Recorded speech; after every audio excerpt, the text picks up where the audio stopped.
আসসালামু আলাইকুম। কেমন আছেন আপনারা সবাই? আশা করি ভালো আছেন।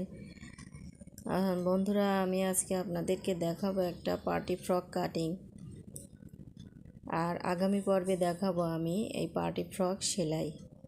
তো এটা একটা বাচ্চাদের পার্টি ফ্রক,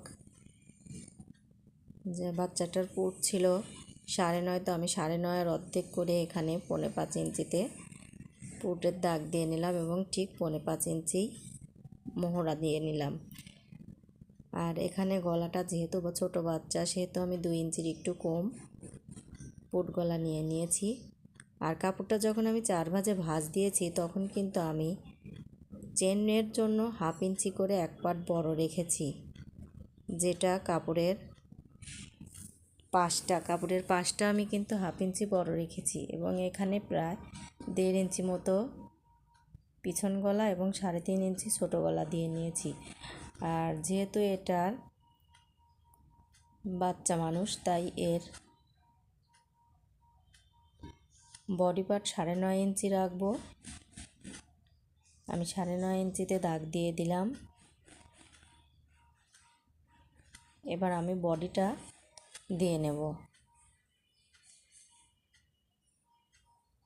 24 বডি আছে, এই জন্য আমি 6 ইঞ্চি এবং 1.5 ইঞ্চি বেশি নিয়ে নিলাম সেলাইয়ের জন্য।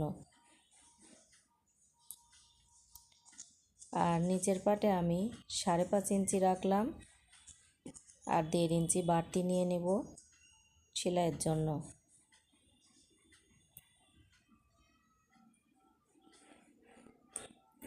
তো এখন আমি 2টা দাগ মিলিয়ে দিলাম।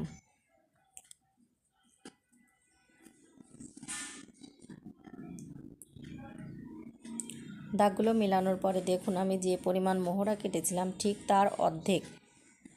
তার অর্ধেক থেকে আমি মোহরার রাউন্ডটা দিয়ে নেব। আমি কিন্তু এখানে 2টা গলায় দাগ দিয়ে নিয়েছি। প্রথমে আমি পিছনের গলাটা কাটবো, পরে সামনের গলাটা কাটবো। এর জন্য আমি 2টা দাগেই দিয়ে নিয়েছি এবং নিচের দিকে আমি 1/2 ইঞ্চি পরিমাণে রাউন্ড করে দিচ্ছি। তো এবার আমি কাটিংটা করে নিচ্ছি। দেখুন, আমি পিছনের যে গলা, সেই গলাটা রেখে আমি কাটিং করব এবং সামনের গলাটা, পিছনের পাটটা সরিয়ে তারপরে কাটিং করব।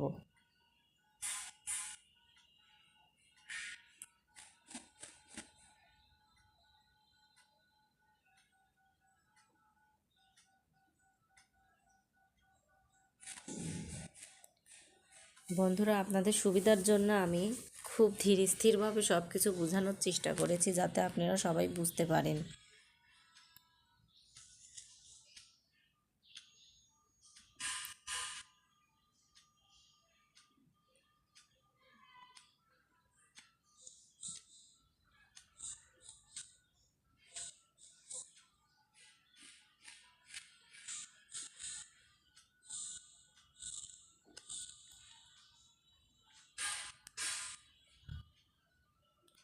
আমার ফ্যানটা দেয়া ছিল, যার কারণে আমার কাপড়গুলো একটু নড়াচড়া করছে। এতে আপনারা কিছু মনে করবেন না প্লিজ।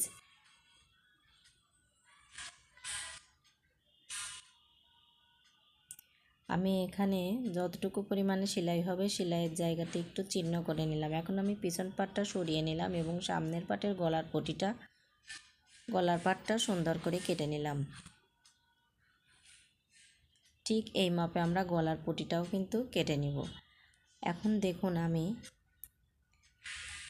যে পরিমাণ ঝুল হবে তার চেয়ে 2 ইঞ্চি পরিমাণে ছোট করে আমি ভিতরের পাটটাকে কেটে নিয়েছি এবং উপরের দিকে সেলাইয়ের জায়গা রেখেছি, নিচের দিকেও সেলাইয়ের জায়গা দেখিয়ে দিয়েছি।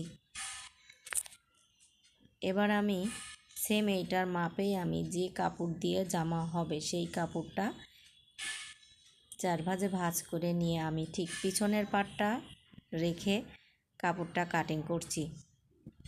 কারণ আমার পিছনের পাটটা দেওয়ার উদ্দেশ্য হচ্ছে, কাপড়টা যদি একটু বড় হয়, যখন আমি 4-5টা জয়েন্ট করব, জয়েন করার পরে বাড়তি থাকলে আমি ওটা কেটে নিতে পারবো। কিন্তু যদি একটু বাড়তি না থেকে কম পড়ে যায়, তখন কিন্তু আমি ঝামেলায় পড়বো। এই জন্য আমরা পারতপক্ষে একটু বাড়তি করেই নিব। আর আমার এখানে পিছন পাটটা একটু বড় ছিল, পিছন পাটের মাপে কাটার কারণে কিন্তু আমার কোনো সমস্যাই হবে না।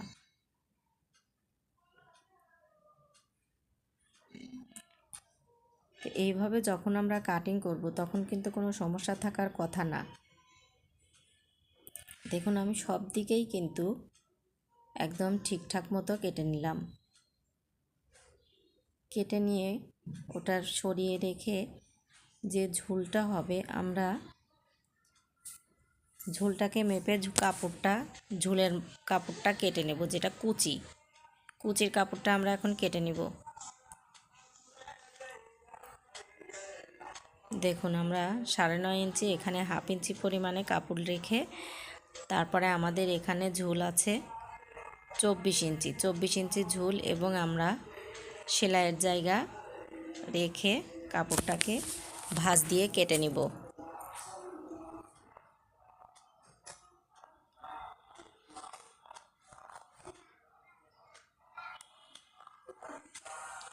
আমি কিন্তু এখানে 2 পাট কাপড় কাটছি একবারে।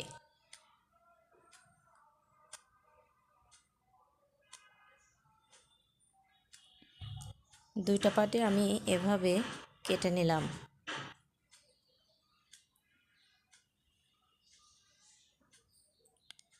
তো আমার দুইটা পাটই কাটা হয়ে গেল। দেখুন এবার বডির পাট এবং ঝুলের পাটটা আমি দিলাম। এবার আমার বাদ আছে বেল্ট। যে কোনো ফ্রকেই কিন্তু বেল্টটা খুব দরকার, কারণ বেল্টটা যদি না দেই আমাদের জামা একটু ঢিলা হলেও বেল্টটা সুন্দর করে লাগালে ভালো লাগে দেখতে, আর বেল্ট না হলে জামাটাকে সুন্দর দেখায় না।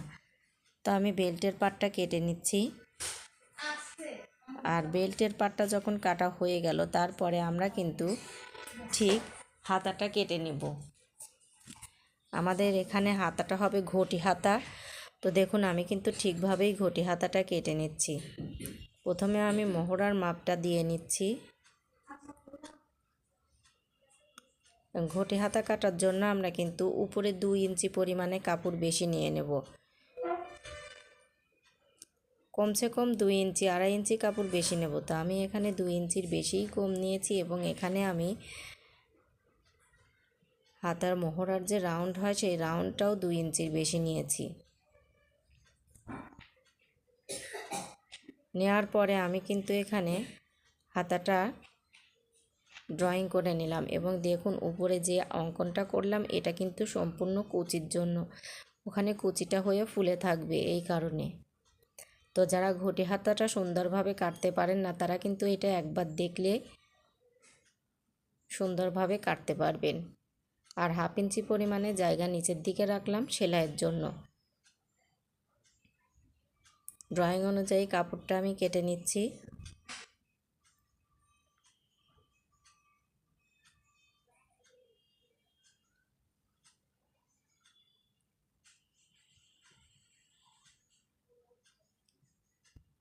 এবং কাপড়টা কাটার পরে আমি যে মাপ দিয়েছিলাম সেই মাপে কিন্তু একটা চিহ্ন রেখে দেব, যেখান থেকে আমি কুচি শুরু করব।